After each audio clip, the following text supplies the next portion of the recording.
ओम नमो भगवते वासुदेवाय नमः। नमस्कार भक्तजनों। जिस महीने की पूर्णिमा तिथि जिस नक्षत्र से युक्त होती है, उस नक्षत्र के आधार पर ही उस महीने का नामकरण किया जाता है। चूंकि मार्गशीर्ष महीने की पूर्णिमा मृगशिरा नक्षत्र से युक्त होती है, इसलिए इस माह को मार्गशीर्ष कहा जाता है।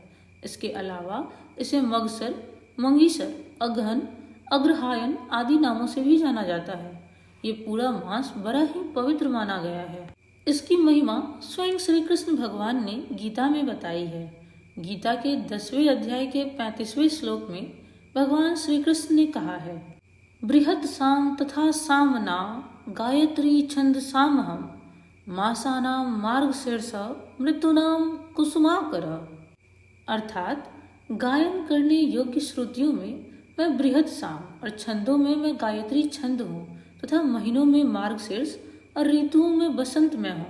अतः इस महीने में भगवान श्री कृष्ण की उपासना की बड़ी ही महिमा है। इस महीने में भगवान श्री कृष्ण की उपासना करने से व्यक्ति को जीवन में हर तरह की सफलता प्राप्त होती है और वो हर तरह के संकट से बाहर निकलने में सक्षम होता है। सतयुग में देवों ने वर्ष का आरंभ मार्गशीर्ष कृष्ण पक्ष की प्रतिपदा तिथि से ही किया था। साथ ही ऋषि कश्यप ने भी इस महीने के दौरान कश्मीर नामक जगह की स्थापना की थी, जो कि इस समय भारत का अभिन्न अंग है। मार्गशीर्ष मास के दौरान स्नान दान का बड़ा ही महत्व है।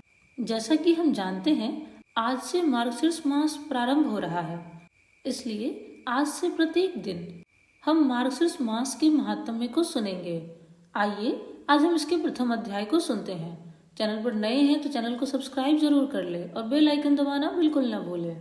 अथ मार्गशीर्ष महात्म्य। पहला अध्याय। श्री लक्ष्मी नारायण नमः, श्री राधा कृष्णाय नमः। एक समय नैमिषारण्य तीर्थ में सूत जी महाराज सौनक आदि ऋषियों से कहते हैं कि हे ऋषिराज, इस जगत के सब प्राणियों के आनंददाता, मुक्ति और मुक्ति देने वाले देव के पुत्र भगवान माधव श्री कृष्ण चंद्र को मैं नमस्कार करता हूँ। श्वेत द्वीप में सुख से आसीन देवताओं के देवता लक्ष्मी के पति अपने पिता श्री विष्णु भगवान को नमस्कार करके श्री ब्रह्मा जी ने पूछा कि हे भगवान, हे जगत को धारण करने वाले, हे पवित्र कथाओं को कहने वाले, हे देवेश, हे सर्वज्ञ, सबके मालिक, कृपा करके मेरे एक प्रश्न का उत्तर दीजिए। आपने पहले कहा कि मैं मासों में मार्गशीर्ष मास हूँ, सो मैं उस मार्गशीर्ष मास का ठीक ठीक महात्म्य जानना चाहता हूँ। हे रमापते, उस मास का देवता कौन है, दान क्या है, उसमें स्नान आदि करने की क्या विधि है तथा मार्गशीर्ष मास में क्या क्या करना चाहिए, क्या भोजन करना चाहिए, क्या बोलना चाहिए तथा जो पूजन, ध्यान, मंत्र, जप आदि कर्म किए जाते हैं उन सबको मुझसे कहिए।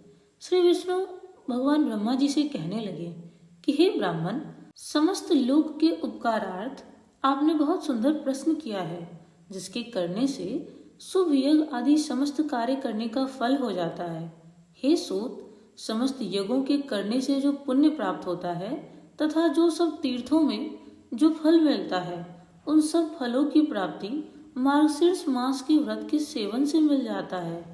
हे पुत्र, मनुष्य तुला पुष्प दान करने के लिए जो फल प्राप्त करता है, वह फल केवल मार्गशीर्ष मास के महात्म्य के सुनने मात्र से प्राप्त कर लेता है। यज्ञों को करना, वेदों को पढ़ना, दान आदि देना, तीर्थों में स्नान आदि करना, संन्यास तथा योग को धारण करने से मैं किसी के वशीभूत में नहीं होता, किंतु मार्गशीर्ष मास में स्नान, दान, पूजन, ध्यान, मौन, जप आदि करने से मैं सहज ही वश में हो जाता हूँ। अन्य मासों में यह सब कर्म करने से भी मैं वश में नहीं होता। यह मैंने तुमसे अत्यंत गुप्त बात कही है। सर्वत्र निवास करने वाले देवताओं ने जब मेरी प्राप्ति के लिए यह अत्यंत सुंदर सुलभ उपाय देखकर अन्य धर्म आदि सेवन से इस मार्गशीर्ष मास को गुप्त कर दिया, अतः मेरे भक्तों को मेरी प्राप्ति के वे साधन समझकर मार्गशीर्ष मास का सेवन अवश्य करना चाहिए। जो मनुष्य इस भारतवर्ष में मार्गशीर्ष मास में व्रत आदि का सेवन नहीं करते हैं, वे पाप रूपी हैं, क्योंकि वे कली काल में अत्यंत मोहित हो रहे हैं। हे वत्स, 8 मासों में स्नान, दान, व्रत, पूजन आदि करने से जो फल मनुष्य को प्राप्त होता है, उतना ही फल मकर के सूर्य के होने पर माघ मास में हो जाता है। माघ मास से 100 गुना फल वैशाख मास व्रत सेवन से मिलता है और उस वैशाख मास सेवन से 1000 गुना अधिक फल तुला के सूर्य होने पर कार्तिक मास व्रत सेवन से मिलता है। परंतु कार्तिक मास सेवन की अपेक्षा कोटि गुना अधिक फल वृश्चिक के सूर्य होने पर मार्गशीर्ष मास में प्राप्त होता है। इस कारण मार्गशीर्ष मास समस्त मासों में श्रेष्ठ है और मुझको अत्यंत प्रिय है।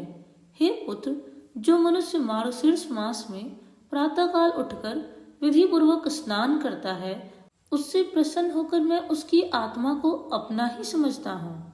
हे पुत्र, इससे मैं तुमसे एक इतिहास का वर्णन करता हूँ, सो तुम सुनो। पहले पृथ्वी तल में नंदगोप नामक प्रसिद्ध महात्मा हुआ। गोकुल में उसकी हजारों परम सुंदर कन्याएं हुई। मेरे कथनानुसार उन कन्याओं ने मार्गशीर्ष मास में विधि पूर्वक प्रातः स्नान और पूजन किया तथा हविष्यान भोजन और नमस्कार किया। इस प्रकार उनके व्रत सेवन से मैं उन पर अत्यंत प्रसन्न हुआ। मेरी प्रसन्नता से उन कन्याओं को वर प्रदान में अपनी आत्मा तक को दे दिया। इसलिए प्रत्येक मनुष्य को चाहिए कि यथाविधि मार्गशीर्ष मास का व्रत करे। इति श्री स्कंद पुराणे मार्गशीर्ष मास महात्म्य में। बोलिए भगवान लक्ष्मी नारायण की जय। धन्यवाद।